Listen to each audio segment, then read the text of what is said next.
Coach Ball, thank you for making time to be our second guest on Sideline Sessions. Very excited to have you. I've known you maybe 7 years now. My kid played for you as a true coach and then played against you for many years as a high school player. So thanks for making time, and I'm excited to get to know you a little better, and then also have you talk about Bishop Kelly Lacrosse, and then my plan is to have you back again as the true director here for Idaho. Yeah, no, that sounds good. Thank you for having me. Really excited to be here today to talk about my background a little bit Yep. about before I came to the Valley and then coaching at BK for the past 8 years. Great. So yeah, thanks for having me. Let's get into it. Let's read this resume that's spectacular. Let's do it. And I'm excited. Um, what's great about yourself and Coach Drake is that being a player, you've been on the field, you went through recruiting, seeing how that's like and what it's like. Obviously, you still participate in that, helping your players make it to the next level. But I think I think it's interesting for parents and players to kind of hear your journey. Yeah, And let's start with, first of all, both your parents were high school coaches. yeah. Mom's a field hockey coach. hmm Dad did football and lacrosse. He also coached the X10 lacrosse camps. Help me out on what that is, because I'm a So little yeah, naive. the X10 lacrosse camps, they're lacrosse camp, like usually week long ish, ran by the Bocklet family. Yeah. It's typically ran by Chris, Matt, and Mike Bocklet, all of which played at a very high level. Mike played at Fairfield. Matt played at Hopkins with the Paul Rabel Yeah.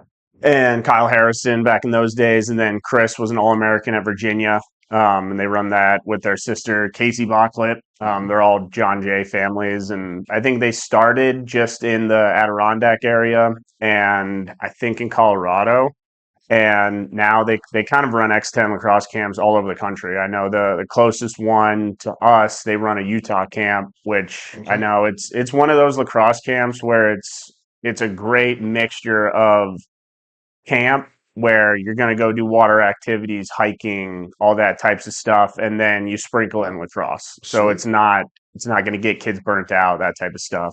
But yeah, that was really my first probably experience of like actually coaching, where my high school coach was good friends with the Bocklets, and I think his son was working that camp, and I needed kind of some extra money. I mean, I was a good kid, I felt like at least. And my high school coach connected me with them. And then at least seems like I did a pretty good job because they just kept inviting me back year after year. So yeah, that was my first real experience of coaching.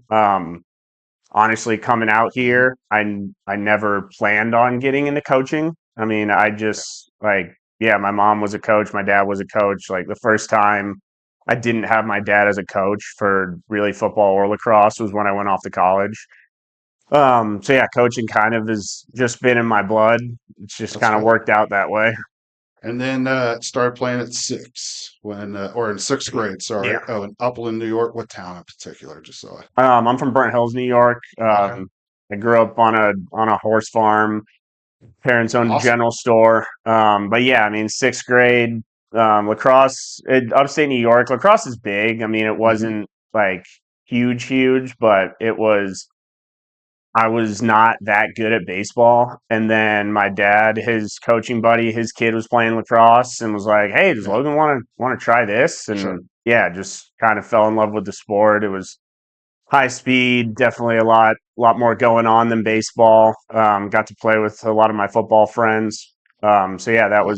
that was a good time. Kind of played almost every position, basically Sure. every position. I mean, I think I played even a couple games at goalie. I think that's like the typical youth lacrosse route. Everybody's got to pay their bills Um, at goalie for and sure. then yeah, once I got to high school, it was kind of LSM Yeah. was my position, and it was kind of high school need based, Mhm. and for whatever reason I was naturally gifted with being able to run forever. That's I great. was yeah I That's an LSM shit. yeah I was always running like sub 7 minute miles in high school. I mean, when I got to college, I was first on the team. I ran a 5:14 my senior year. um yeah, Yeah. I was actually the only LSM on my team for the Oh, 3 years I was on varsity, so had to be in even better shape. plenty of reps then. Plenty of Plenty. reps, Yeah. yeah. So from high school, where you played varsity for 3 years, you went on to Onondaga County College, powerhouse, right? Hmm. Or sorry, Onondaga Community College, powerhouse in the JC world there. And while there, you 2014, 2015, a couple national championships. Yep. Yeah. Tell me a little bit about that junior college route. Yeah, so I was a kid that, I mean, at my age, I wanted to play Division I lacrosse, and that was my goal. I mean, my mom played Division I field hockey at Syracuse for a couple years, and my dad was a Division I football player at Utah State. So kind of Division I was my goal. It was kind of what I wanted to do as a kid, be a Division Yeah. I athlete. And for whatever reason, the exposure I was getting, or like my play in the summer circuit, wasn't getting me those looks. But my club coach, who was a coach in Niskayuna High School, who is a like true powerhouse in Yeah. that area. He had good connections and had sent a couple kids to Onondaga, and like knew that rep of the junior college scene, and what that can do for kids like myself, whether it's kids that are just under recruited or kids that needed that GPA boost that Yep. might not be able to like clear the NCAA clearinghouse or that type of stuff. So Mhm. it was definitely a very hodgepodge group at OCC. I bet. It was the last chance you Okay. of the lacrosse world, and I know like you. I mean, there's stuff on social media Yeah. that is like, oh, Netflix needs to do a last chance you on JUCO lacrosse type stuff. But yeah, so it was pretty much, I would say half the team was like, or probably a third was kids that were under recruited. A third was just local Syracuse area kids that like didn't know what they wanted to do. And then a third was kids that needed that GPA boost. I Okay. mean, we had a lot of kids from Canada, a lot of kids from Six Nations, that now like go on and play in the NLL, play for Team Mhm. Iroquois, Team Canada. So it was super cool just being able to play and practice with those guys all the time. Absolutely. And yeah, the talent was unbelievable. I I bet it mean, was. yeah, I mean going 36-0, a couple junior college national championships was awesome. Yeah. And I mean, it's no joke that most of our practices were more competitive than our games. That's great. Love it. And then after those 2 years, you went and transferred to Hartford, Yep. got the D1 that you were looking for, Hmm. played LSM there for 2 more years. How was that once you got that to that level, right, where you were that dream Hmm. and you step on that field? Tell me a little bit how that felt. Yeah, no, it was awesome. Being able to be a Division I athlete, like get the free gear, all the fun stuff. It was super cool, but I think the transition was definitely, it wasn't like an overnight transition for me. Hmm. The speed was definitely different, and um, just the level of play. I think, especially like guys that we were competing against, was definitely a big difference compared to the junior college route. Yeah. And yeah, Hartford being one of the lower end D1s, but I mean, it was a great time. I loved my time at Hartford, and being able to take what I learned there along with OCC and bring it out to Idaho has been incredible. And yeah, just being able to say we beat Albany when they Right. had the Blaze Reardons, the Troy Yep. Rays, the Connor Fields, all those PLL guys now, and just being able to compete Yeah. against guys that play professionally now. Like went Absolutely. against TD Ireland and Ian McKay and some of these names that they only had a brief stint in the professional scene, but I mean there's some legit lacrosse players out there that didn't go to the Dukes, Hmm. Virginias, North Carolinas of the world. So it was really cool to play against those guys, and as well just like play some of my teammates too. I mean, Dylan Protesto was a third team All American our junior year. I mean, Griffin Finer was an All American. They had a brief stint in the MLL days with the Atlanta Blaze and Florida Launch before Yeah. that league ended up folding. But Yeah. yeah, no, it was a really cool experience, and especially like stepping back and looking Mhm. at from a wide lens. Obviously, you're hanging out with those guys every day, it's like, oh yeah, we're just like he's just another guy. Yeah. But like in the grand scheme, it's Uh-huh. like no, he's a really freaking good lacrosse player. Yeah. Yeah, no, it was really cool to go there and yeah, get my degree at the same time, and just yeah, achieve that dream. Yeah. Tell me about that. What degree?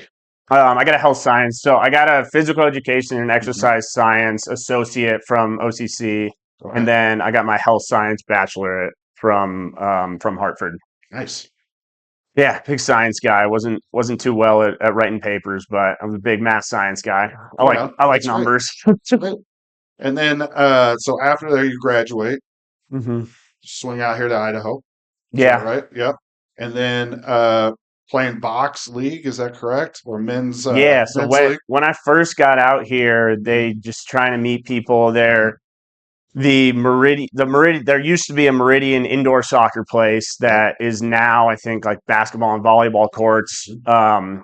and they were running like men's league box there, kind of when I first moved out here in the like yeah September October time frame, and I was like, yeah, I don't really know anybody, I kind of want to like stay involved with the game, Yep. like play a little bit. So I was doing that for a little bit, and then yeah, I just kind of set my bag down next to the former True Lacrosse director, Colin Davis.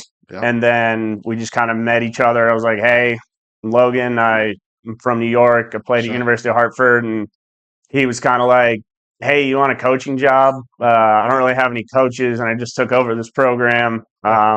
And yeah, it kind of just worked out like that. Um, then yeah, my coaching career started with being a part-time coach for True Lacrosse, and then, as you probably know, word travels very quickly when new people move to the valley with Hmm. a any sort of lacrosse pedigree. And like people were contacting Colin in terms of like, hey, we need a high school coach. Right. And I think Colin told me that Meridian High School, Rocky Mountain High School, and BK Hmm. were talking to him at that point, trying to talk to me. And he kind of nudged me in the direction of Bishop Kelly, saying, "Hey, this is the private school. They treat lacrosse really serious there." So yeah, I mean, I was still at the point where, yeah, I could see what coaching is all about, and I mean, I need some money to help pay rent. Of course. Yeah. So it kind of just Yeah. worked out. Went in with my suit and tie, trying to act all professional. Met with the AD and Neil Nelson, who was the board president at the time. Um, and then yeah, it just kind of worked out for there. They hired me as the assistant head coach Right. my first year, with Phil Warshaw being the head coach. And yeah, I mean that first year, me and Phil kind of co-head coached, and then kind of year after that, Phil was still on the staff, but I was more of the head coach figure, getting more comfortable dealing with the parents, the admin, the league aspect. And yeah, I've just been kind of doing it ever since, Well, figuring out let's everything. talk about how you've been kind of doing it. So it's been 9 years. Is that correct? This spring will be This my ninth spring, season. ninth season. So while you've been there, you've done a couple things. You've helped 13 players make it to college, 32 all-state players, and then also got the USA Lacrosse Coach of the Year. Had a undefeated season and state championship in 2024. Four U.S. Lacrosse All Americans, four U.S. Lacrosse Academic All Americans, and then those kids that went on to play in college, four D1, three D2, two D3, four MCLA kids, and a 67 and 26 record, winning 20 or 72% of the games. So if you're going to bet on Coach Ball here. It looks like as far as high school comes, and then. So you've made a difference at that school. You came in and just took off there, right? Huge hire for BK, huge get with Colin as far as somehow tricking you into staying around, and Yeah, just on top of that, these are just a small portion of kids you've helped chase their dreams and succeed, uh, along with at BK. And I don't know if you get enough thank yous, but I appreciate it, and you deserve to be celebrated. So appreciate it. you bet. And then in all doing all that, recently became a dad. Yes. which is awesome, Yes, right? I did. Yeah, no, it's been amazing being a dad, and I mean, my wife Cynthia, we've been together ever since I started coaching. We met the like August, late August, early September when I first moved here. So yeah, she's been by my side the whole time, and she's Yeah. been able to come to a ton of games. And yeah, there's nothing better than, I'm sure you know, seeing your wife after a big win Yep. or a loss. Yep. Yeah, they're the best. So shout out Yeah. Cynthia real quick. And Nice job. yeah, getting Leo to some games this past year has been Absolutely. great. And yeah, I mean, I thank you to yourself and really just everybody in this whole community um, that reached out and helped us through that journey Yeah. in 2024. That spring summer was definitely a lot. But no, the outpouring of support from the lacrosse Yeah. community and just the Idaho community as a whole. It made an enormous difference in our lives and Leo's life. So thank you to everybody that reached out for My that. gosh. Absolutely. What we do here. So, okay, let's move on to, I appreciate the personal background information and your journeys on and at the field and sharing those. So, it means a lot. Let's get into BK. Yeah. Okay. So, Bishop Kelly is a private school, one of Mhm. the main private schools in this area that have a lacrosse program, and for according to the stats, dominant lacrosse program, right? How does that differ coaching? We're going to start with you as a coach, coaching at a private school versus maybe someone that's coaching at a public school. Yeah, and I can only speak to the differences of me talking to other Hmm. coaches and other families about their experiences at public schools. But I know for BK itself, we are one of the only programs that, obviously, lacrosse in Idaho is still a club sport. So it's not sanctioned by, it's not a full varsity sport. But at Bishop Kelly, the school, the admin, the athletic department, they recognize us as a varsity sport. So we get use of the locker rooms. We get to practice at the school. We get to practice on our brand new turf field all the time.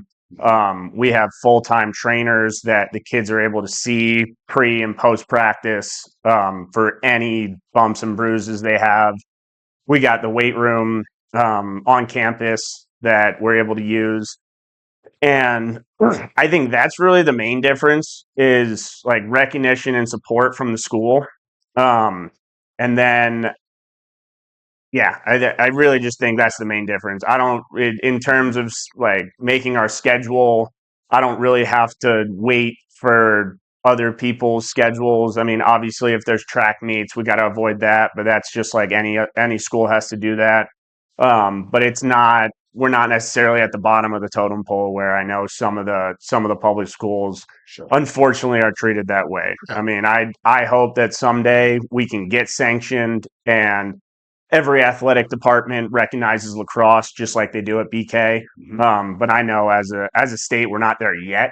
I know that like Utah being sanctioned is huge. I know Nevada just recently got sanctioned Yeah. for a couple years. So all the neighboring states are getting there. So hopefully we can get there someday. Yeah. So, and that perfect segue to the next question, where it's like the added benefits for kids that choose to go to BK and off. So on the field, like you said, right? Sanctioned sport for the most part within the BK fence line, right? So you get the Mhm. weights, you get all those benefits you would just like any other athlete. So when you go there, you're going to be well taken care of. And then tell me about what benefits they get as a student and or after they graduate by being part of BK. Yeah, no, I think BK really puts the emphasis on academics. They're a very high academic school. I'm fairly certain they're one of the best, if not the best in the state, or at least the Treasure Valley in terms of academics. I know that BK students, when they go on to graduate, they do receive thousands, if not millions of dollars in scholarships as a whole graduating class to various various 4-year or 2-year universities. So the BK diploma carries some weight. Right. And kids are held to a high standard at BK. I mean, they have probably a lot more homework and than a public school kid, and they have the added aspect of the Catholic faith where we have team masses during the season. And I think as well as that, we probably have more multi-sport athletes than I would say any other school. And I mean, that's part of the reason we don't participate in like the high school fall ball league is we have so many kids that are on the football team. We have kids that play soccer. We have kids that do cross country, kids that play basketball, kids that wrestle. And we don't have just a lacrosse team of lacrosse players. Right. And I love that. I mean, myself, I was football, lacrosse all throughout high school. And like when I was in football season, I thought I was going to go play college football. And then when I was in lacrosse season, I thought I was going to go play college lacrosse. Absolutely. So yeah, I've always been a big believer in multi-sport athletes. I think it's beneficial for both sports. And the culture at BK amongst the coaches really support that too. Amongst the coaches and the admin and the teachers, they all understand that these kids have a lot of schoolwork. They're playing multiple sports. They don't have a lot of downtime. But it's the standard, and the kids are held to that standard, and they rise to that occasion more often than not. And I know from talking to BK graduates that have gone on to 4-year universities, basically no matter where they go, whether it's a Stanford or it's a whatever kind of school, they say that usually their time at BK is sometimes tougher than compared to like their first year or two of college, just in terms of time management and that type of stuff. So BK really prepares the young student athlete for that next level in terms of the academic side of things. Perfect. And the lacrosse program, that education at BK, and then possible awards to help with that transition because not everybody, I don't know if anybody knows this or not, gets a full ride for lacrosse. So Correct. you're going to need those grades. Yeah, you need the You grades, need the and grades. I think I don't know how other programs run their program, but we also have mandatory grade checks during the season. So every 2 weeks, our entire program's grades are checked, and if any kid has a 1 or 2 Ds and or 1 F, if it's their first offense, they're put on academic probation, which is they have basically 2 weeks to get those grades up. And then if at any other time during that season they fall under that threshold again, then they're fully ineligible for competition for 2 weeks. So it's just that added expectation, which I mean, it's the same thing at the college level. I mean, we always had grade checks when I was in college, and it's just you got to be held accountable, and you got to take care of your business on and off the field. Right. I love it. I love the high standards there, and it seems like a lot for those young players at the time. But listen, dude, life's only going to get harder, and the standards are only going to get higher. So getting used to them today makes a big difference for later. Okay, we're going to get into a little bit of like the culture around the team. You as a coach, you know the influences you had throughout being coached as a young player. You know, obviously your dad was a big influence. The those gosh darn it, brain's going foggy. Onondaga, Hartford, and everybody in between.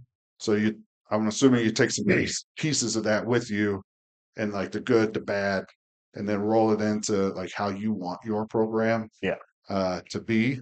And now setting those new standards or expectations. Tell me about that. Tell me how you like about the BK lacrosse culture, please. Yeah, so I think obviously for coaching for so long, going in my 9th season, and like I've matured a lot as a person. I'm definitely a way different coach compared to when I was 22 to now. I'm 29 and I'll be 30 this next spring.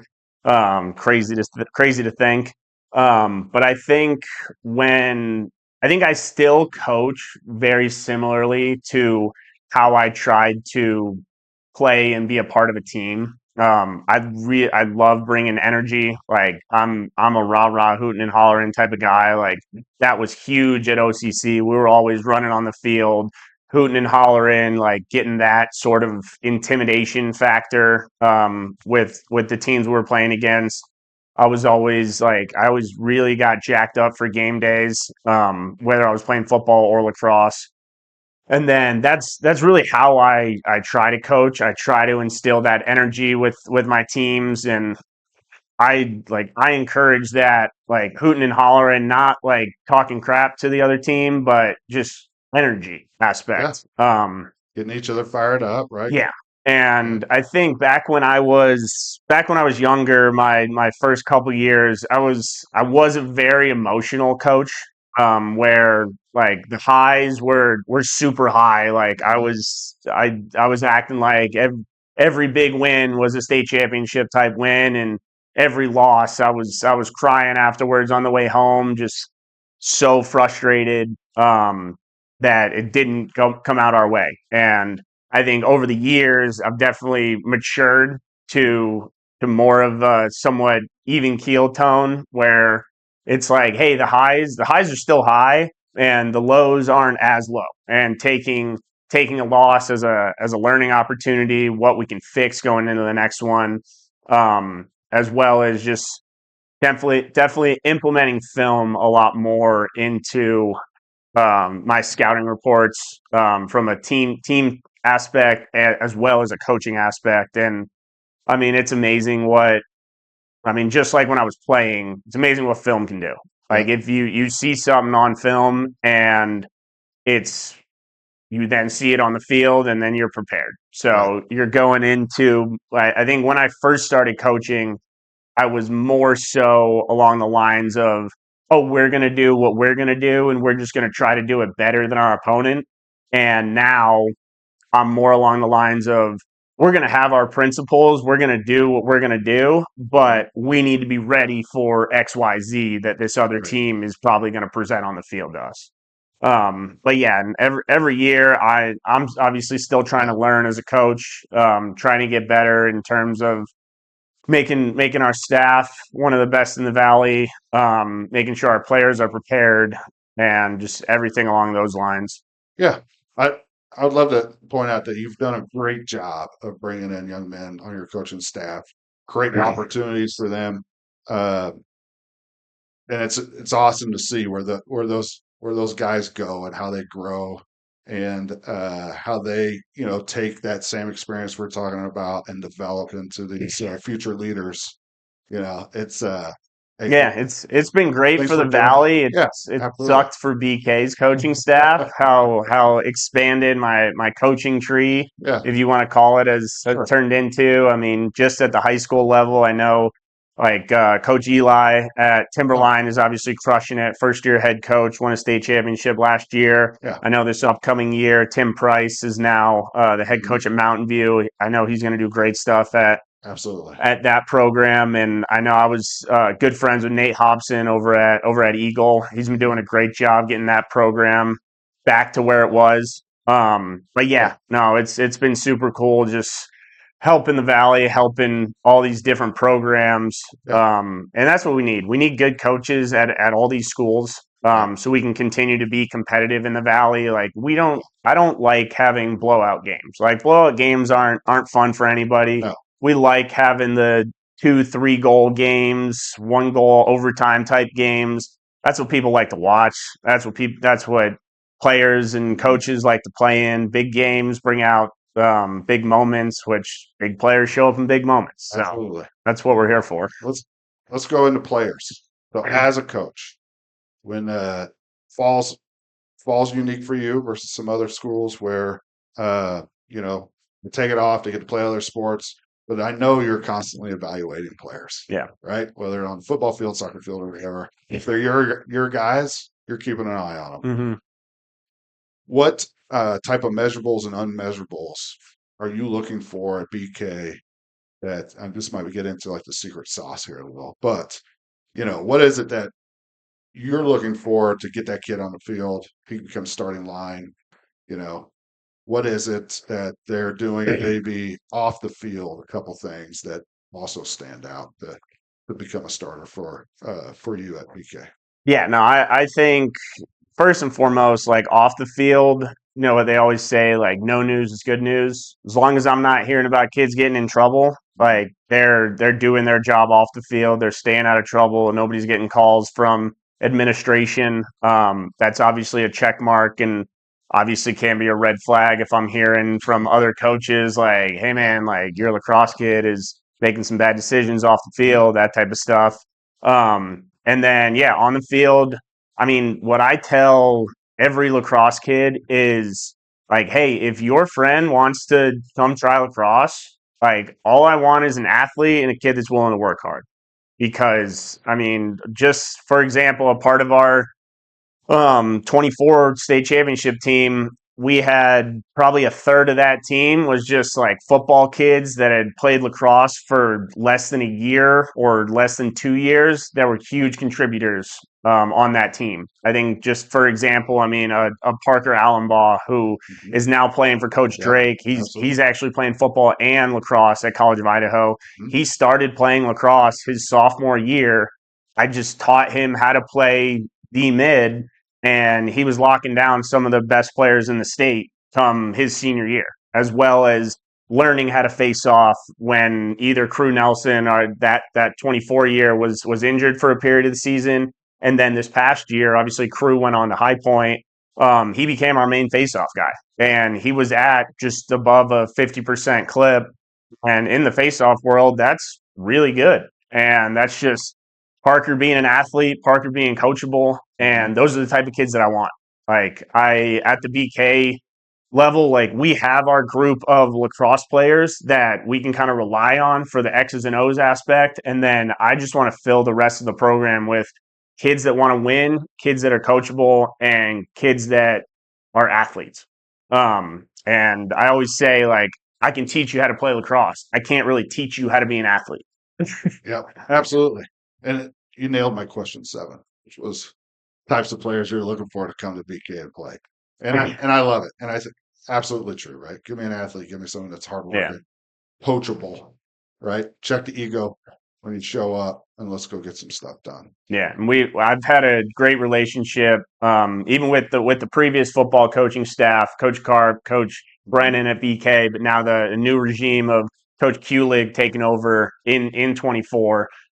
We have a really good relationship with sharing athletes and communicating with each other's schedules and just getting those football kids, especially because I mean football kids just bring a different mentality and a Yep. different type of grit Mhm. that like to the field. And I'm very excited for this upcoming year of the what the football team is going to do so far. I mean, they won their first game 50-10 last week. It Yeah. was 50-0 at halftime, and then they're taking on Minico tonight at Minico, trying to get some revenge on their state semifinal loss last year. Mhm. But I was just even talking to one of the lacrosse football kids, even just yesterday, and his mentality is just next level. And he even unprovoked said, "Yeah, coach, the leadership aspect and the want this year is next level, and it's going to be the same in lacrosse." So Perfect. it Love to just hear yeah got me jacked up for the spring season. it. I love it. Uh, so out of all this history, going on 9 years, what's maybe if there's not one, a couple of your proudest moments so far leading the this Bishop Kelly lacrosse program? Yeah, no, I think obviously I think it was like a checklist.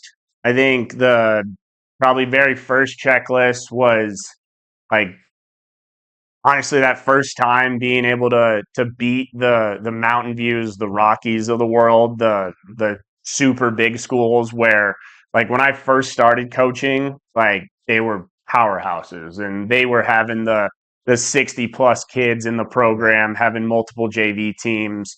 When we were able to compete with those schools and then eventually like beat those schools, that's when I understood like, all right, we're here, like we can beat almost anybody. So I think that was like younger aspect. Doing that Yeah. was awesome. I think having so many All-Americans, academic and Hmm. regular All-Americans, I've been super proud of, and it's a testament to those kids' work ethic. Um, and then I think obviously winning that state championship in 24 finally after losing a couple beforehand, um, lost in 21 and then lost in 23 to a really talented Rocky squad in 21, and then just a pretty much unstoppable Timberline team in 23. Finally getting over that hump as a coach, getting that monkey off the back was definitely super. It was awesome. I mean, it was a Yeah. day I'll never forget. And then even just this past year, hitting that 60 mark of players in the program, where it's like people want to play Yeah. lacrosse at BK, and it's not the like, oh yeah, I guess I'll go play lacrosse. It's like no, like lacrosse is a cool sport to play. It's something Hmm. that kids want to be a part of. But yeah, just having that buy-in and just getting the pats on the back from the AD and everybody like that, where lacrosse is talked about more at the school. It's just been super cool to be a part of that and just be there for so long. It's been really cool and really proud to have so many kids that want to play lacrosse. Yeah. I couldn't agree more. Like I was saying earlier, your impact to grow has been a game changer here in the Valley. I know you haven't done it by yourself, but there's been a significant difference Yeah. that we've seen with you coming in and working your butt off. I know it's not been easy. Phone rings all the time. Uh, whether it's the graphics guy spelling something wrong for the fourth time or whatever. But the other thing is that you're incredibly available to Yeah. anybody. And Trying to be less available. I know, After 5, 6 but o'clock, phone's got to get that's turned right. off. But no, But for your yeah, I players, definitely want to help everybody yeah, when I can. I know that your players can call you anytime if they need something, and there's something to be said about that. Yeah. Uh, Growing lacrosse in Idaho, it takes a village. Hmm. There's not enough history here where it's just kind of doing its thing and growing, but it's getting there. Yeah. There's more and more Idaho Right. kids that are showing up across the country, making a difference. Hmm. And more and more of those players are coming back to help grow the game. So, how do you see Bishop Kelly's role in growing the sport in the Treasure Valley and our surrounding communities throughout the state? Yeah, I think, like I said, just wait at the high school level, just exposing it to more kids, getting more athletes to try it out, Mhm. and helping them out. We have a phenomenal support system of parents at BK that are willing to help out families and kids that want to try out the sport, because obviously it's not the cheapest sport. It's Yeah. not a sport like basketball where you just need a ball and some shoes. Hmm. Like you got to have the equipment, you got to have the helmet, the stick, Yeah. all the pads. And we've had people that have donated or been willing to purchase helmets or sticks for kids that want to try out the sport. And then at the youth level, just recently over the past couple of years, we have gotten lacrosse sanctioned or recognized by the TVCS programs.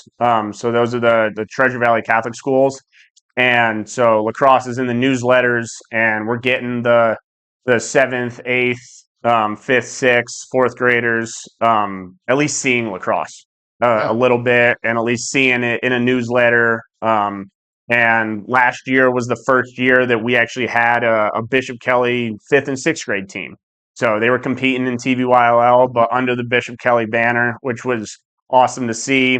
And our seventh, eighth grade team is finding more success. I mean, when we first started the seventh, eighth grade team, it was when Crew Nelson and Drew Morrison were eighth graders. I mean, Rowan Jarvis was on the team as a fifth grader, so we had fifth through eighth on Yeah. one team, and I think they for many years they had 1 to 2 wins a season. And going to last year, they lost in the championship of the middle school league, only having 2 losses on the year. So it's just getting more kids involved at a younger age. I think is great, Yeah. and I think the more sticks we can get in kids' hands, the better. Yeah. And the one thing I love that you pointed out is with your TVCS team, fifth, sixth grade, they're still participating in the existing Yeah. Treasure Valley Youth Lacrosse League, right? Hmm. You're still supporting the local, for the most part, kind of got it going Yeah, around here. 100%. And BBYL is the yeah, reason we have youth lacrosse right. here. So it's great that you're still supporting and participating and helping them grow at the same time, Yeah. and filling your hopper up as well. Hmm. Let me ask you about this. There's a few programs that are working like this, where it's like we're going to get the fifth grader to the 12th grader, Yeah. and we're gonna put those folks together on the same field, so those young players can see what they need to do so they can achieve it, right? See it to achieve it. So I know Timberline does that. They try to put as Yep. many ages as possible, and now they know they got their older brother up there. They can see him compete, and then start making those uh, standards and those expectations, and at the same time pushing responsibility down to those players to Yeah. take care of the younger ones. How Same thing for you folks at Bishop Kelly, right? Getting them as close as possible, same field, so they can see it. And how does that help in general? Like having all those kids there, what is it? What else is there? Is there an extra energy that comes with that? Is it just more buy-in as players stick around? Is it all the above? Yeah, I mean, I think it's really all the above, especially come springtime when we do really have all four teams, varsity, JV, 7, 8, 5, 6, practicing at Bishop Kelly. It's those younger kids show up at the tail end of a high school practice, and they get to see what those kids are like. They get to see what that practice is like. Um, and then every once in a while, like we have the high school kids go and help with those middle school teams. And it's just putting themselves in like those kids' shoes and giving back to, hey, you just so you guys know, like this is what a Bishop Kelly lacrosse player is like. This is the standard when you guys get to this program. And I think just for example, I mean, even this fall, we have one of our seniors, Wyatt Callan, who's committed to Northwest Nazarene Division II school out in Nampa. He's helping coach the 5-6 team this fall. And then we have class of 2021 graduates, Lucas Miller and Riley Porter. They're coaching the 7-8 team this fall.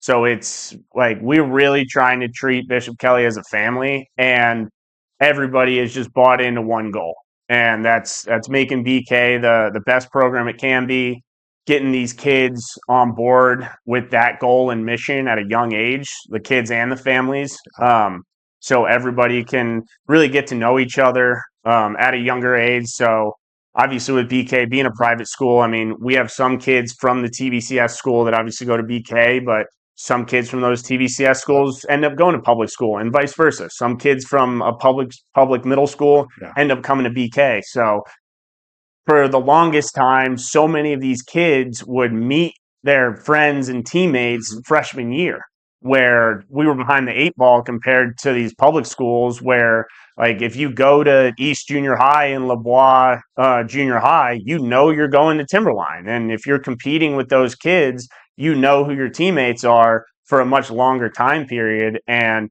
now that BK has kind of shifted and developed this township model, I just can't wait for what the future looks like when these kids get to high school. They've been playing together for so long, and what we're going to be able to accomplish. I couldn't agree, and that's why I brought it up. It's an investment into the future, and I love that you hinted at maybe getting the parents interested Yeah. along the way, right? Because Hmm. it's not just four people that make this happen. Yeah. It's 20, 30 people along the way, and anybody can pick up anything and help out, whether it's whatever, Yeah. right? Setting up cones or helping set the field up, and Exactly. it doesn't always have to be financial, right? There's just stuff that needs to be done, and the sooner people see that there's stuff that needs to be done, and we just kind of help each other out to do it, the better. Yeah. So cool. We're gonna have a little fun, couple fun questions, and we're gonna talk about like, do you have any pregame rituals? And now Yeah. I had Coach Drake on. I was like, we don't need to know the crazy super secret ones that you might have, or No, one that you don't I want mean, anybody to know, but yeah, no, pregame rituals or game day superstitions. yeah, no, I just like Coach Drake. I'm pretty superstitious, and like all my players know it. So similar to Drake, I have like an outfit Hmm. that I wear. I mean, I wear a certain polo, a certain pair of pants for home games, and then vice versa for away games. It's always the same. Haven't really changed that. I mean, I think I changed my pants the second year of me coaching just because I found out what Lululemon was, and I was like, yeah, I'm wearing these pants all the time.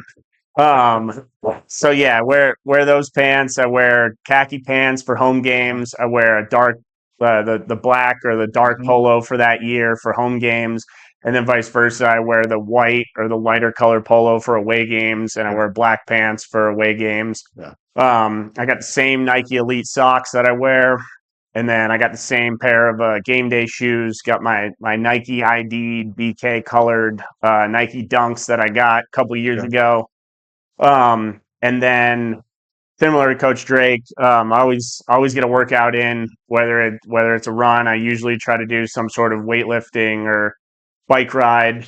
Um, and then I always drink a like liquid IV or an element on the way to the fields. While I'm typically listening to the same kind of music, same SoundCloud mix, whatever it may be. And I have an Uncrustable on the way to the game. Okay. And then at the game, during warmups, when we get onto the turf or wherever we are, for the first few years, it was a lemon drop bang energy drink. It worked out great for pictures because it was a black can with a Sure. yellow logo, like Mhm. very BK themed. And then bang went and rebranded and lost a couple state championships. So I was like, I got to switch up the drink. Okay. So now we're Ghost energy drinks. During the warm ups, and yeah, all the coaches, all the players are always like, "Yeah, coach, you got your ghosts," and I was like, "Yeah, I'm ready to roll." So yeah, I'm probably the only person that most people probably know that can have I can have an energy drink at 7 p.m. and then still just go to bed, no problem post game. But I just like having the extra Mhm. energy and helps me just bring that juice to the sideline. Okay. But yeah, it's definitely superstitious and it's definitely a ritual that I do every game day. Has there been a time when, for instance, I remember my son played in Optimus. We lost a game. We were on like a roll, and he wore like a different pair of socks. That day, we went out and burned those socks. I don't Has there think been anything where you're just like, this has got to go? I don't no, care where it goes, just get it the hell out of I here. don't think I've never done something like that, but it's definitely. I mean, it's been a thought. Like, oh my god, I forgot this. Like, if this happens, like that's the reason why. So it's definitely been a thought of mine, but I've never actually like followed through with anything and Okay. made a huge change like that. All right. Yep. I burn those things immediately. The how about this dream matchup? BK. If you could play anybody, anywhere, any team, who would it be and why? Yeah, so I've that was like the one question when you gave me this list Hmm. of that was I'm like the supposed to tell them the secrets here. yeah. I got to be prepared at least That's with right. it. So I think I got really two and a half answers. I think Okay. one answer is probably my high school, Burnt Hills, from upstate New York.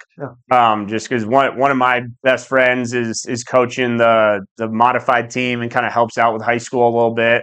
So we've kind of talked back and forth on like how that program's been doing compared to like how Idaho is. So I would love to play like an East Coast team just to see how like we stack up, and obviously like my high school team would be a great one to do that against. Um, and then I think the second one would be Corner Canyon out of Utah. I mean Utah Okay. powerhouse, but I think we were gonna play Juan Diego a few years ago, but it was Mhm. like right after Utah sanctioned and there was some miscommunication, and there's actually a rule that like sanctioned schools can't play non-sanctioned schools. Okay. So unless it's a scrimmage or a summer league game, I don't know if Corner Canyon will happen. But yeah, no, I'd love to play against Corner Canyon, Utah powerhouse. My dad being from Utah, I go down there and visit a lot, and then just with my connections in the club scene, I know a lot of those guys down Right. there, and I know it's Corner Canyon's been brought up to like some guys that have moved up here about like playing BK, but so that's a dream Yeah. that maybe someday it could happen, maybe not. We'll see. Let me follow up on that a little bit. That so going sanctioned for Utah in general, so they can't play like a preseason tournament. or It's something like that as an I official I don't school? know. Okay, I just trying mean, to like I process how to said, make like this happen. we tried to play Juan Diego even early in Yeah. the year, and like their coach was all about it, and Mhm. I think like he was just given misinformation by his athletic Okay. director, and yeah, I don't know how Sure. legit or not it is, but Okay. I know schools like Timberline and Rocky, they used to go down to Utah and like Yeah. play East and play Juan Diego Mhm. and play all those schools um, early in my coaching career. And then obviously before I got here, but I know since they sanctioned, like nobody's from Idaho has really been able to play a Utah school and vice versa. So Okay. hopefully someday we Yeah. can get that going again because that's one of the easiest Absolutely. drives and Yep. neighboring state with a lot of talented Yep. lacrosse teams down there. You said 2.5. What's the other half?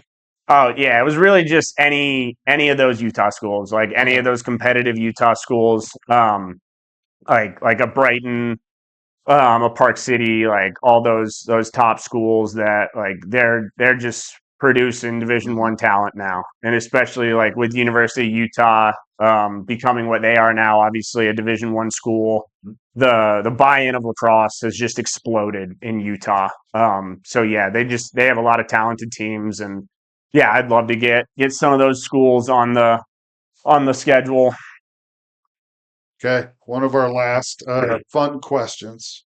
Off the field, what's one thing your players would be surprised to know about you?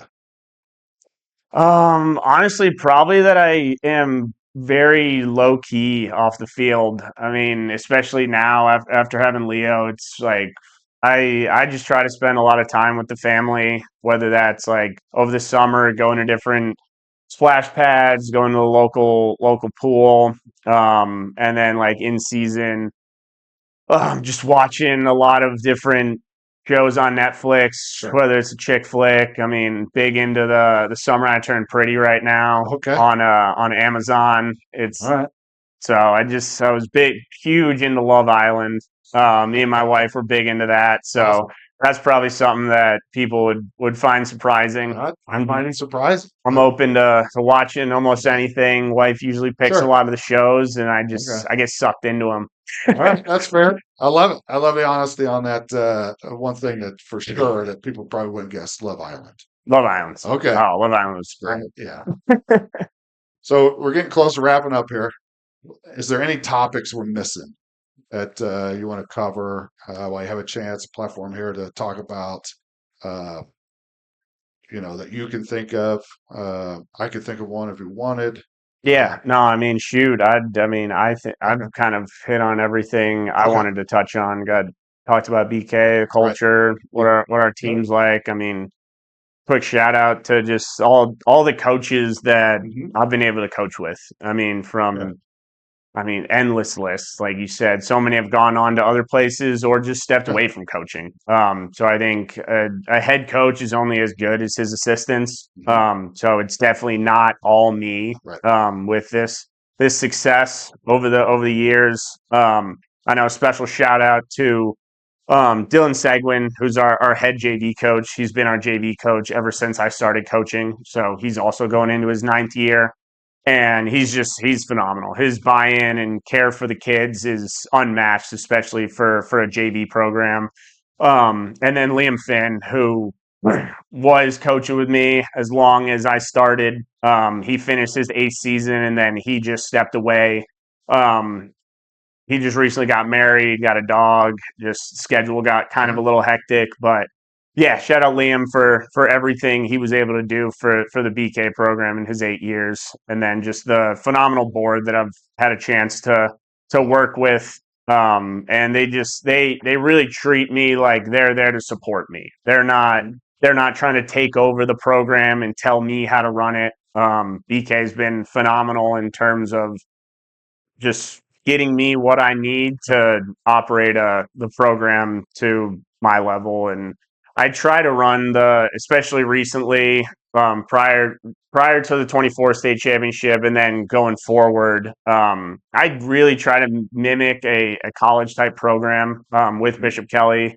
I mean, we start our winter conditioning programming in December. We lift before school. We do conditioning and stick work after school. And then in season, we still do lift before school once or twice a week. Very similar to like what we did at Hartford, what we did at Onondaga Community College. And we have those team film sessions, and Yeah. we try to make it as serious as it is. And we don't like, Right.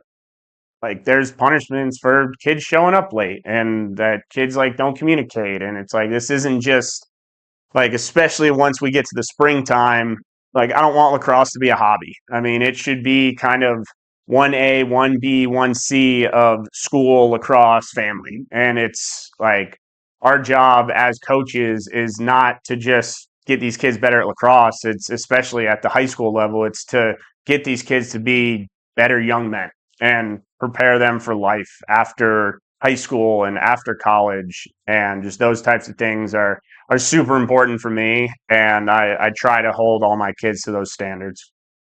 Well, Coach, I think you're doing a great job, and I can't think of a better way to end. And just echoing the support that I see from your administration when I've been there and helped film games. President coming up, he's got his phone out, he's taking video, he's pumped to be there. Yeah. It's amazing what can happen when everybody just kind of work together, and I think BK's doing a great job of that. And obviously, the results speak for themselves. So, I want to thank you again for making time. This has been great. I'm honored to be sitting with you and Coach Drake so far, and like the amount of effort you've put in to make lacrosse better around here. Um, it's just been a huge difference in the community, and obviously in our household. We thank you for everything you've done, and I look forward to having you back. Talk about BK maybe pre-spring, and then obviously for your other job that you do. But once again, thanks again. Yeah, no, thank you for having me. Yeah, I know we've been talking about this for a while, so it was great to get on here, great to talk about the program. And I mean, thank you for everything you're doing. I mean, you're really helping lacrosse in this valley get seen, and even this in this state, like get seen Yeah, more. And the way that you've turned into not just streams but social media stuff, and now sideline sessions, getting some of the higher level people in this valley time to speak on their program, their journey. And I'm just looking forward to the other episodes you got planned in the yeah. future. I So know you yeah, guys are thank. scouting each other here.